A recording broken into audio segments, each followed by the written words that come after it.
నమస్కారం. శ్రీకర్ న్యూస్ కి స్వాగతం. ముందుగా ముఖ్యాంశాలు. రాష్ట్ర విభజనపై దశాబ్ద ఘోష. ఇప్పటికైనా విభజన సమస్యలపై దృష్టి పెట్టాలి. మాజీ ఎంపీ ఉండవల్లి.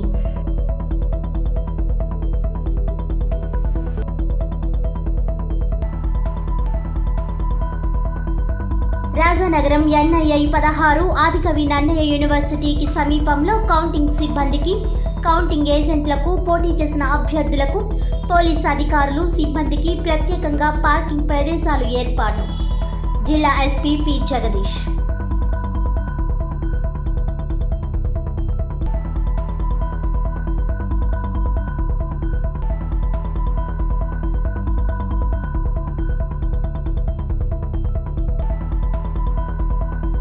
సమాజంలో అన్ని వర్గాల వారికి సేవలు అందిస్తున్న వాసవి క్లబ్ ఇంటర్నేషనల్ సంస్థ కుటుంబాలతో ఉత్సాహంగా ఉల్లాసంగా సాగిన Mr and Mrs Rani Praveen couples గలాట. Vasavi international executive vice president Ernakula Ramakrishna.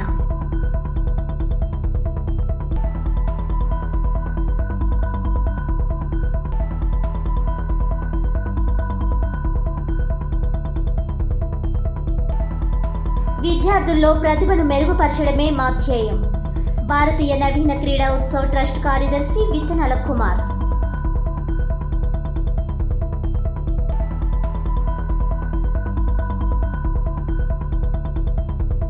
రాష్ట్ర విభజన జరిగి నేటితో 10 సంవత్సరాలు పూర్తవుతోందని తెలుగుదేశం పార్టీ, వైఎస్ఆర్ కాంగ్రెస్ పార్టీ ప్రభుత్వాలు పాలన సాగించినప్పటికీ విభజన చట్టంపై నోరు మెదిపిన పాపాన పోలేదని, ఎవరు అధికారంలోకి వచ్చినా ఇంతేనని ఉండవల్లి వ్యాఖ్యానించారు. స్థానిక ప్రకాశం నగర్ ధర్మంచర్ బుక్ బ్యాంక్లో ఆదివారం జరిగిన మీడియా సమావేశంలో ఉండవల్లి మాట్లాడుతూ, పార్లమెంట్ సాక్షిగా చేస్తున్న విభజన చట్టాన్ని కూడా కేంద్ర ప్రభుత్వం అమలు చేయడం లేదని, కనీసం అమలు చేయమని అడిగే ప్రయత్నం కూడా ఆ రెండు పార్టీలు చేయలేకపోయాయని విమర్శించారు. శతాబ్ది ఘోషగా ఆంధ్ర మిగిలిపోతే తెలంగాణలో మాత్రం ఆవిర్భావ దినోత్సవ వేడుకలు జరుపుకుంటున్నారని అన్నారు. 35,685 కోట్ల రెవెన్యూ లోటు ఉంటే ఇప్పటి వరకు ఇచ్చింది కేవలం 5,617 కోట్లు మాత్రమేనని అన్నారు. ఇక పోలవరం ప్రాజెక్ట్ విషయానికి వస్తే ఇప్పటి వరకు 48% మాత్రమే పూర్తయిందని, అసలు ఎందుకు పనులు జరగడం లేదు, డయాఫ్రమ్ వాల్ కొట్టుకుని పోవడానికి డిజైన్ లోపమా, కారకులు ఎవరన్నది కూడా విచారణ చేసి తేల్చడానికి ప్రయత్నించడం లేదన్నారు. పోలవరానికి ఇంకా 521 కోట్లు మాత్రమే కేంద్ర ప్రభుత్వం బకాయి ఉందని చెబుతున్నారని అన్నారు. వెనుకబడిన జిల్లాలకు బుందేల్ఖండ్ తరహాలో 24,350 కోట్లు ఇవ్వాల్సి ఉంటే 1,550 కోట్లతోనే సరిపెట్టారని అన్నారు. ఏపీ తెలంగాణకు సంబంధించి షెడ్యూల్ 9-10లో ఉన్న ఉమ్మడి ఆస్తుల విలువ 1,42,641 కోట్లు అయితే జనాభా ప్రకారం ఏపీకి 58% కేటాయించాల్సి ఉందని, అది కూడా చేయలేకపోయారని అన్నారు. ఆంధ్రప్రదేశ్ పరిస్థితిని బాగోలేదని, ఇక్కడికి వచ్చి ఎవరు పరిశ్రమలు పెట్టే సాహసం చేయరని అన్నారు. చంద్రబాబు, జగన్లకు వ్యాపారాలకు సంబంధించిన హెడ్ క్వార్టర్స్ కూడా ఎక్కడ ఉన్నాయో అందరికీ తెలుసని అన్నారు. జగన్ ప్రభుత్వం 2023 ఫిబ్రవరిలో దానిపై ఎఫిడవిట్ వేశారని తెలిపారు. ఆర్టికల్ 3 ప్రకారం విభజన ఎప్పుడు జరగాలి, ఏం జరగాలి అనేది కూడా వారు చేసిన అఫిడవిట్లో క్లియర్గా అడిగారని అన్నారు. ఏ ప్రభుత్వం వచ్చినప్పటికీ ఈ 10 సంవత్సరాల్లో ఆంధ్రప్రదేశ్ రాష్ట్రాన్ని వాళ్ళేమో అక్కడ ఆవిర్భావ దినోత్సవం చేసుకుంటున్నారు. మన పరిస్థితి ఇక్కడ ఏంటది? మన పరిస్థితి ఏంటి? దశాబ్ది ఘోష. వాళ్ళ ఆవిర్భావం అనేటువంటి పదం వాడారు కాబట్టి మనం ఇది దశాబ్ది ఘోష అయిపోయింది. ఇక్కడ ఏ పని ఆంధ్రప్రదేశ్ రాష్ట్రంలో 2 ప్రధాన పార్టీల ప్రభుత్వాలు మారే కానీ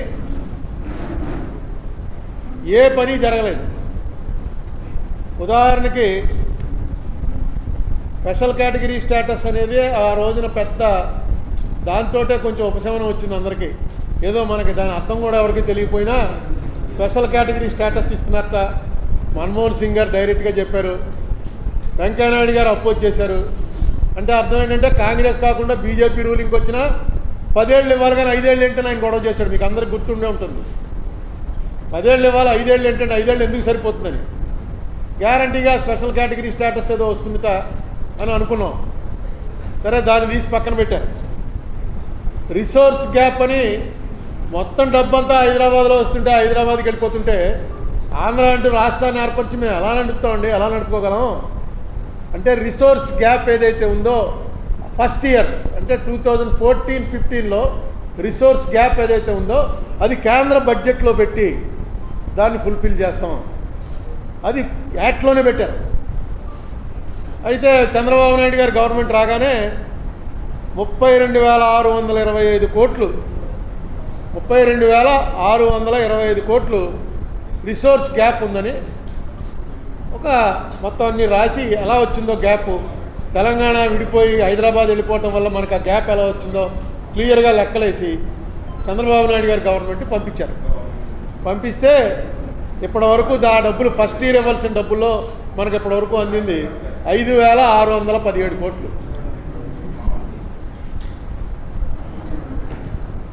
అలాగే పోలవరం ఇప్పటికైంది 48% కంప్లీట్ అయింది. ఒకళ్ళు 70 అని ఒకళ్ళు 80 అని చెప్తున్నారు. మొన్న నేను వేసినటువంటి ఏపీ రీఆర్గనైజేషన్ యాక్ట్ మీద సుప్రీంకోర్టులో వేసిన పిటిషన్లో ఆంధ్రప్రదేశ్ గవర్నమెంట్ ఎఫిడేవిట్ దాఖలు చేస్తూ ఆ ఎఫిడేవిట్లో చెప్పింది 48% పోలవరం కంప్లీట్ అయింది, ఇంకా 52% అవ్వాలి అని. తూర్పుగోదావరి జిల్లా పరిధిలోని రాజమండ్రి పార్లమెంట్ 7 అసెంబ్లీ నియోజకవర్గాల ఓట్ల లెక్కింపు జరిగే ఆదికవి నన్నయ్య యూనివర్సిటీకి సమీపంలో కౌంటింగ్ సిబ్బందికి, కౌంటింగ్ ఏజెంట్లకు, పోటీ చేసిన అభ్యర్థులకు, పోలీసు అధికారులు, సిబ్బందికి ప్రత్యేకంగా పార్కింగ్ ప్రదేశాలు ఏర్పాటు చేసినట్లు జిల్లా ఎస్పీ పి జగదీష్ తెలిపారు. ఓట్ల లెక్కింపు కేంద్రం నన్నయ్య యూనివర్సిటీలోకి ఎవరిని కూడా తమ వాహనాలతో అనుమతించేది లేదని, ప్రత్యేకంగా తాము ఏర్పాటు చేసిన వాహనాల్లోనే పార్కింగ్ ప్లేస్ నుంచి కౌంటింగ్ కేంద్రాల వద్దకు వెళ్లాల్సి ఉంటుందని ఎస్పీ స్పష్టం చేశారు. వీఐపీలకు ఎలాంటి ప్రోటోకాల్ లేదని, ఎవరైనా యూనివర్సిటీ బయటే పార్కింగ్ ప్లేస్లోనే వాహనాలు పెట్టి లోపలికి వెళ్లవలసి ఉంటుందని అన్నారు. 1 రాజమండ్రి వైపు నుండి వచ్చు అన్ని రాజకీయ పార్టీల కౌంటింగ్ ఏజెంట్లు దివాన్ చెరువు వద్ద గల ఫ్రూట్ మార్కెట్ ఎదురుగా NH-16 రోడ్డుకు తూర్పు వైపున గల DVB రాజు ఖాళీ స్థలంలో వారి వాహనములను పార్కింగ్ చేసుకోవాలి. 2 రాజానగరం వైపు నుండి వచ్చు అన్ని రాజకీయ పార్టీల కౌంటింగ్ ఏజెంట్లు రాజానగరం దుర్గమ్మగుడి జంక్షన్ దగ్గర గల ఖాళీ స్థలంలో వారి వాహనములను పార్కింగ్ చేసుకోవాలి. 3 రాజమండ్రి వైపు నుండి వచ్చు కౌంటింగ్ ఆఫీసర్లు, కౌంటింగ్ సిబ్బంది గైడ్ కాలేజీ గ్రౌండ్ నందు వారి వాహనములను పార్కింగ్ చేసుకోవాలి. 4 రాజానగరం వైపు నుండి వచ్చు కౌంటింగ్ ఆఫీసర్లు, సిబ్బంది గైడ్ కాలేజీ గ్రౌండ్ నందు వారి వాహనములను పార్కింగ్ చేసుకోవాలి. 5 రాజమండ్రి రాజానగరం వైపు నుండి వచ్చు జిల్లా ఎన్నికల అధికారి గారు అనుమతించబడిన ప్రింట్ అండ్ ఎలక్ట్రానిక్ మీడియా మిత్రులందరూ గైడ్ కాలేజీ గ్రౌండ్ నందు వారి వాహనములను పార్కింగ్ చేసుకోవాలి. 6 రాజానగరం వైపు నుండి రాజమండ్రి వైపు వచ్చు ఆర్ఓలు, ఏఆర్ఓలు, పోటీ చేసిన అభ్యర్థులు, చీఫ్ ఎలక్షన్ ఏజెంట్స్ వారి వాహనములను నన్నయ్య యూనివర్సిటీ మెయిన్ గేట్ ఎదురుగా గల ప్రహారీ గోడతో ఉన్న ఖాళీ స్థలం నందు పార్క్ చేసుకోవాలి. మెయిన్ గేట్ వద్ద నుంచి ఏర్పాటు చేసిన వాహనాలలో సంబంధిత నియోజకవర్గ కౌంటింగ్ హాల్ వద్దకు వెళ్ళాలి. 7 రాజానగరం వైపు నుండి రాజమండ్రి వైపు వచ్చు పోలీస్ అధికారులు, ఇతర డిపార్ట్మెంట్లకు సంబంధించిన సిబ్బంది వారి వాహనములను శ్రీ గణపతి సత్యదానంద గురుదత్త ఆశ్రమంలోని ఖాళీ స్థలంలో పార్కింగ్ చేసుకోవాలి. అక్కడి నుండి మెయిన్ గేట్కు చేరుకొని ఏర్పాటు చేసిన వాహనముల్లో వారి వారి విధి నిర్వహణ ప్రాంతాలకు చేరుకోవాలి. 8 వివిధ రాజకీయ పార్టీల నుండి పోటీ చేసిన అభ్యర్థులకు కేటాయించబడిన గన్మ్యాన్, PSOలు అభ్యర్థులతో పాటు వచ్చి నన్నయ్య యూనివర్సిటీ గ్రౌండ్ నందు ప్రత్యేకంగా ఏర్పాటు చేయబడిన టెంట్ నందు కూర్చోవలెను. ఆయుధాలతో కౌంటింగ్ హాల్ వద్దకు వెళ్లరాదు.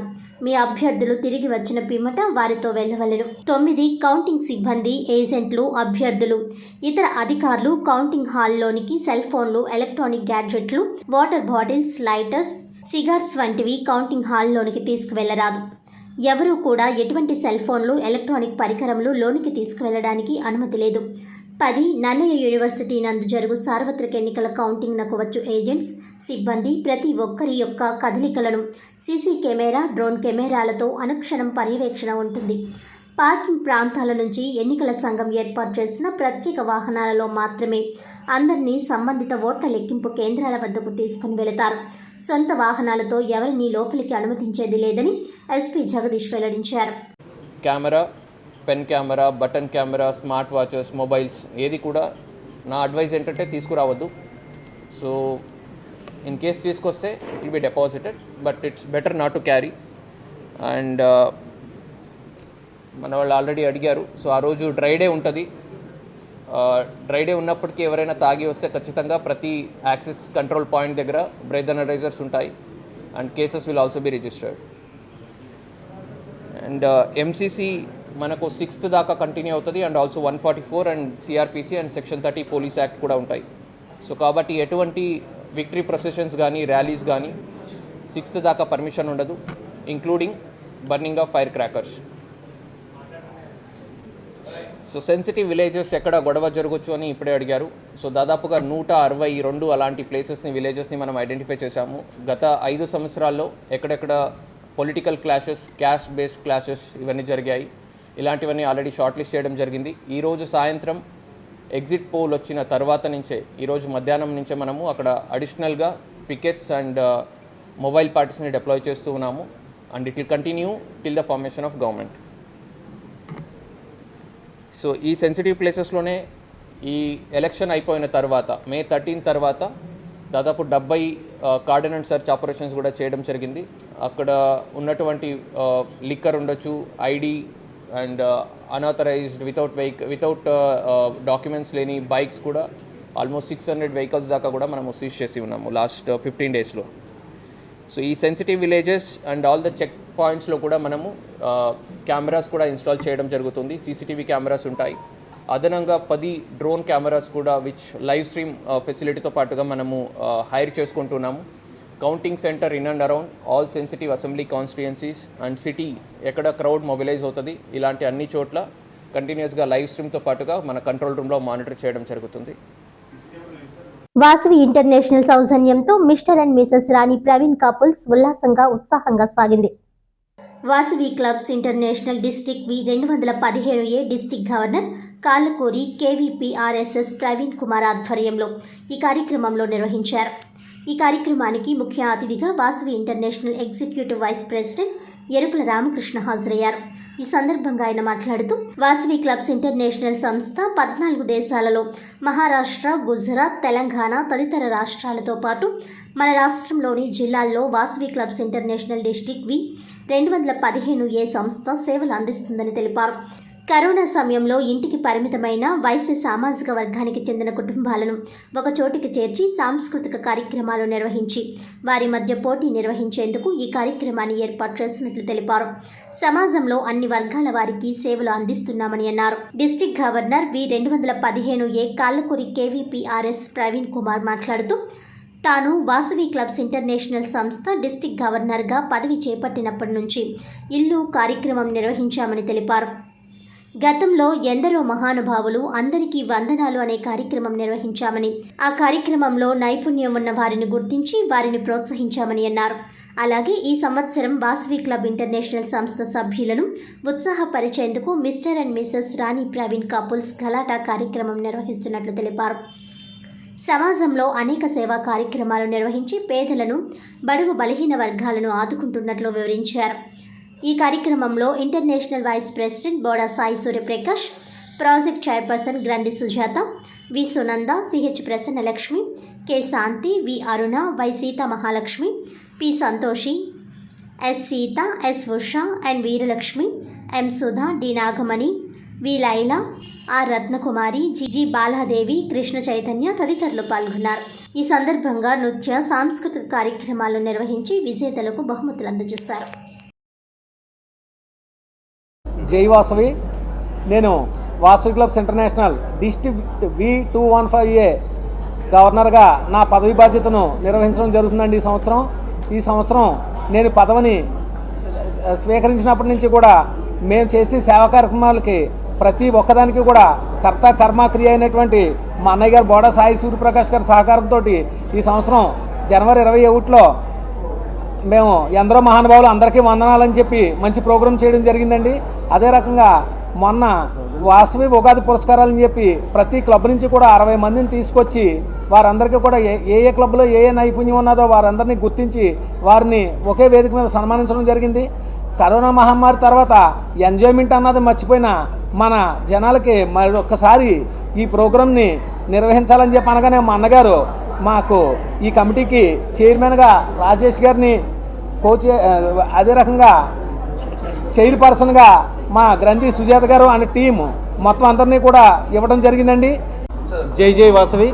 మరి ఈరోజు వాసవి క్లబ్ ఇంటర్నేషనల్ వి 215A మరి జిల్లాకు రావడం జరిగింది. ముఖ్యంగా ఈరోజు మరి ఫ్యామిలీ గలాటా మరి వాసవి క్లబ్ ఇంటర్నేషనల్ మరి 1962లో 62 సంవత్సరాలైంది ఆర్గనైజేషన్ ఏర్పాటు చేసి.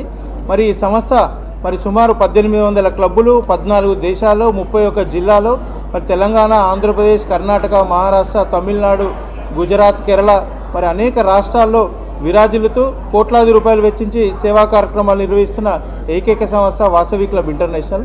సమాజంలో ఆర్యవైశ్యులు మాత్రమే సభ్యులుగా ఉంటూ సమాజంలో అన్ని వర్గాల పేద ప్రజలకు సేవలు అందిస్తున్నటువంటి సంస్థ. మరి ఫెలోషిప్, లీడర్షిప్, సర్వీస్ అనే 3 ముఖ్య ఉద్దేశాలతోటి ఏర్పాటైనటువంటి ఈ సంస్థ అనేక సేవా కార్యక్రమాలతో పాటు ఎంటర్టైన్మెంట్ మరి కరోనా తర్వాత మరి ఇంటికే పరిమితమైనటువంటి కుటుంబాలు కూడా మరి ఆనందంగా మరి ఒక ఎంటర్టైన్మెంట్ కార్యక్రమాలు కేవలం వాసవి క్లబ్ ఇంటర్నేషనల్లోనే వేలాది మందితోటి నిర్వహిస్తూ ఉంది. వాసవి క్లబ్స్ ఇంటర్నేషనల్ డిస్ట్రిక్ట్ 215 నుంచి ఈ కపుల్స్ గలాటా అనే కార్యక్రమాన్ని ఇచ్చేసిన మా ఇంటర్నేషనల్ ప్రెసిడెంట్ రామకృష్ణ గారు, ఎగ్జిక్యూటివ్ వైస్ ప్రెసిడెంట్ ఎరుకల రామకృష్ణ గారికి శుభాభినందనలు తెలియజేస్తున్నాను. ఎందుకంటే మా జిల్లా ఎప్పుడు కూడా ఎంతో చక్కగా హుషారుగా అన్ని కార్యక్రమాలు చేస్తూ ముందుకెళ్తున్నాం. సేవా కార్యక్రమాల్లో వాసవి క్లబ్ ముందుండడానికి మా పాస్ట్ గవర్నర్లు అందరూ కూడా కొన్ని సంవత్సరాలుగా ఈ జిల్లాను ప్రగతి పదంలో నడిపిస్తున్నాం. 2019లో ఇలాగే నా టెన్యూర్లో సేమ్ ఇలాగే స్టార్ట్ చేసి సక్సెస్ఫుల్గా అప్పుడు నాకు వైస్ గవర్నర్ కింద ఉన్న మా ప్రవీణ్ గారు ఇప్పుడు గవర్నర్ అయ్యి సేమ్ మళ్ళీ అయ్యే యాక్టివిటీస్ని కంటిన్యూ చేస్తూ ఈరానుడిగా కరోనా తర్వాత కొంచెం డౌన్గా ఉన్న మన మూమెంట్ని కూడా ఉత్సాహపరుస్తూ ఈ సంవత్సరం ఇంటర్నేషనల్తో సమానంగా వేరేలాగా అనుకోకండి, ఇంటర్నేషనల్తో సమానంగా సబ్సిడీస్ అన్నీ కూడా అంటే మా ఇంటర్నేషనల్ పైనుంచి చాలా సబ్సిడీలు వస్తాయండి సభ్యులకి. అటువంటి సబ్సిడీని జిల్లా లెవెల్లో కూడా అంత ఇంటర్నేషనల్తో సరిసమానంగా మా గవర్నర్ గారు కూడా చక్కగా ప్రతి క్లబ్కి ఆ సబ్సిడీలు ఇవ్వడం జరుగుతుంది. విద్యార్థుల్లోని ప్రతిభను మెరుగుపరిచేందుకు తాము నిర్వహించిన చెస్ శిక్షణ శిబిరం విజయవంతంగా ముగిసిందని భారతీయ నవీన క్రీడా ఉత్సవ్ ట్రస్ట్ కార్యదర్శి విత్తనాల కుమార్ తెలిపారు. దానవాయిపేటలోని కాల్ ఫ్యూజెస్ చెస్ అకాడమీలో ఇంటర్నల్ చెస్ టోర్నమెంట్ జరిగింది. ఈ సందర్భంగా కుమార్ మాట్లాడుతూ మే 1 నుంచి జూన్ 1 వరకు చెస్ వేసవి శిక్షణ నిర్వహించినట్టు తెలిపారు. అందులో భాగంగా ఆదివారం 170 మంది చెస్ క్రీడాకారులతో 5 కేటగిరీల్లో ఇంటర్నల్ చెస్ టోర్నమెంట్ నిర్వహించామని అన్నారు. రాజమండ్రి చుట్టుప్రక్కల ప్రాంతాలు, రావులపాలెం తదితర ప్రాంతాల్లోని చెస్ అకాడమీల నుంచి క్రీడాకారులు వచ్చారని తెలిపారు. విజేతలకు 3000 నగదు బహుమతి, 60 మందికి ట్రోఫీలు, మెడల్స్, ప్రశంసా పత్రాలు అందించడం జరుగుతుందన్నారు. కాగా భారతీయ నవీన క్రీడా ఉత్సవ్ ట్రస్ట్ ద్వారా వివిధ క్రీడా పోటీలు నిర్వహించి క్రీడాకారులకు ఆర్థికంగా చేయూత అందిస్తామని అన్నారు. BNKU కార్యక్రమాల్లో భాగంగా తొలుత ₹1 కోటి వ్యయంతో అంతర్జాతీయ ఫిడే రేటింగ్ చెస్ టోర్నమెంట్ నిర్వహిస్తున్నామని తెలిపారు. అక్టోబర్ 19 నుంచి 25 వరకు, డిసెంబర్ 24 నుంచి 26 వరకు 2 అంతర్జాతీయ పోటీలు నిర్వహిస్తామని అన్నారు. ఈ టోర్నమెంట్లను ఏపీలో అంతర్జాతీయ క్రీడాకారులకు అనువుగా పూర్తి మౌలిక సదుపాయాలు ఉండే ప్రదేశంలో నిర్వహిస్తామని తెలిపారు. క్రీడాకారులకు ఉపకార వేతనం అందించేందుకు కూడా ట్రస్ట్ సన్నాహాలు చేస్తోందని అన్నారు. ఆంధ్ర చెస్ అసోసియేషన్ కార్యదర్శి భీమారావు, ట్రస్ట్ కోశాధికారి సురేష్ కుమార్, ఉపాధ్యాయుడు ఉదయ్ కుమార్, ఆర్గనైజర్లు లీలా కుమార్, మనోహర్ తదితరులు సహాయం ఉందన్నారు. నా పేరు కుమార్ విత్తనాల. నేను క్యాల్ఫియన్ చెస్ అకాడమీ యొక్క డైరెక్టర్ని. మేము ఈ సంవత్సరం మే 1 నుంచి జూన్ 1 వరకు కూడా సమ్మర్ క్యాంప్స్ నిర్వహించడం జరిగింది. చెస్ సమ్మర్ క్యాంప్స్ నిర్వహించడం జరిగింది. అందులో భాగంగా ఈరోజు ఇంటర్నల్ చెస్ టోర్నమెంట్ ఒక 170 మంది పిల్లలతోటి నిర్వహించడం జరుగుతుంది. ఇందులో భాగంగా రాజమండ్రి నుంచే కాకుండా రావులపాలెం మరియు సరస్వతి ఎడ్యుకేషనల్ అకాడమీ మరియు బాలాజీపేట స్మార్ట్ స్కూల్ నుంచి కూడా మేమైతే ఎక్కడైతే సమ్మర్ క్యాంప్స్ నిర్వహించామో ఆ పిల్లలందరూ కూడా వచ్చి ఆడటం జరుగుతుంది. ఇందులో భాగంగా మేము ABCDEF 6 గ్రూపుల కింద డివైడ్ చేసాం. అందులో మొత్తంగా ఒక 60 ట్రోఫీలు మరియు పార్టిసిపేట్ చేసిన ప్రతి క్రీడాకారుడు కూడా మెడల్స్, సర్టిఫికెట్లు ఇవ్వడం జరుగుతుంది. దాంతోపాటు AB కేటగిరీలకి ఇంచుమించు ఒక ₹3000 నగదు బహుమానం కూడా ఇవ్వడం జరుగుతుంది. అంతేకాకుండా మేము మా క్యాలిఫికేషన్ చెస్ అకాడమీ యొక్క అనుబంధ సంస్థ BNKU ఫౌండేషన్ ద్వారా ఈ సంవత్సరం అక్టోబర్ 22 నుంచి 27వ తారీఖు వరకు ఇంచుమించు 15 లక్షల క్యాష్ ప్రైజ్ తోటి ఇంటర్నేషనల్ ఫిడే రేటింగ్ టోర్నమెంట్ నిర్వహిస్తున్నాము. గుండుగోలను కొవ్వూరు జాతీయ రహదారిపై దేవరపల్లి మండలం బందపురం వద్ద తెల్లవారుజామున రోడ్డు ప్రమాదం జరిగింది. హైదరాబాద్ నుంచి భువనేశ్వర్ 40 మంది ప్రయాణికులు వెళ్తున్న ప్రైవేట్ ట్రావెల్ బస్సు లారీను వెనుక నుంచి ఢీకొట్టింది. ముందు సిమెంట్ లోడుతో వెళ్తున్న లారీ సెల్ఫ్ ఆగిపోవడంతో నెమ్మదిగా వెళుతుండగా వేగంగా వచ్చి వెనుక నుంచి బస్సు ఢీకొట్టింది. డ్రైవర్తో సహా 6 ప్రయాణికులకు స్వల్ప గాయాలవడంతో అంబులెన్స్లో దేవరపల్లి, గోపాలపురం ప్రభుత్వ ఆసుపత్రులకు తరలించారు. ఘటనా స్థలాన్ని చేరుకుని పోలీసులు దర్యాప్తు చేస్తున్నారు.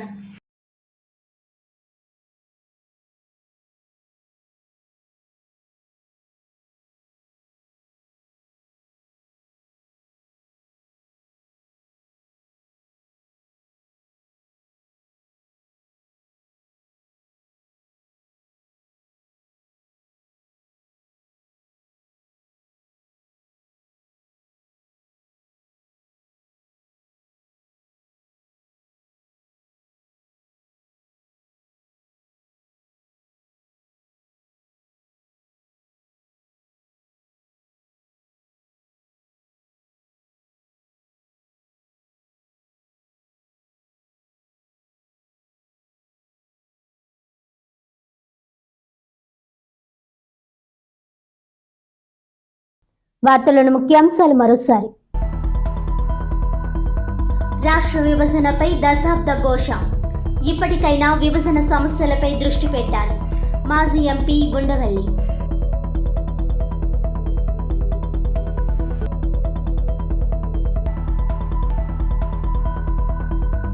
రాజానగరం NII 16 ఆదికవి నన్నయ్య యూనివర్సిటీకి సమీపంలో కౌంటింగ్ సిబ్బందికి, కౌంటింగ్ ఏజెంట్లకు, పోటీ చేసిన అభ్యర్థులకు, పోలీసు అధికారులు, సిబ్బందికి ప్రత్యేకంగా పార్కింగ్ ప్రదేశాలు ఏర్పాటు. జిల్లా SP P. జగదీష్.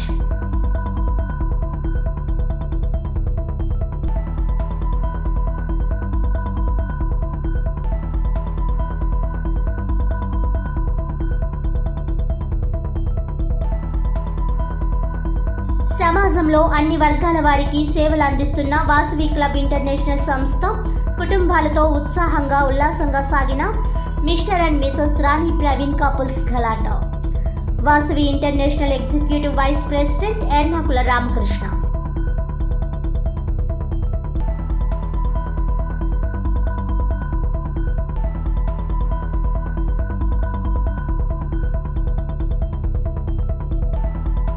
విద్యార్థుల్లో ప్రతిభను మెరుగుపరచడమే మా ధ్యేయం. భారతీయ నవీన క్రీడా ఉత్సవ్ ట్రస్ట్ కార్యదర్శి విత్తనాల కుమార్.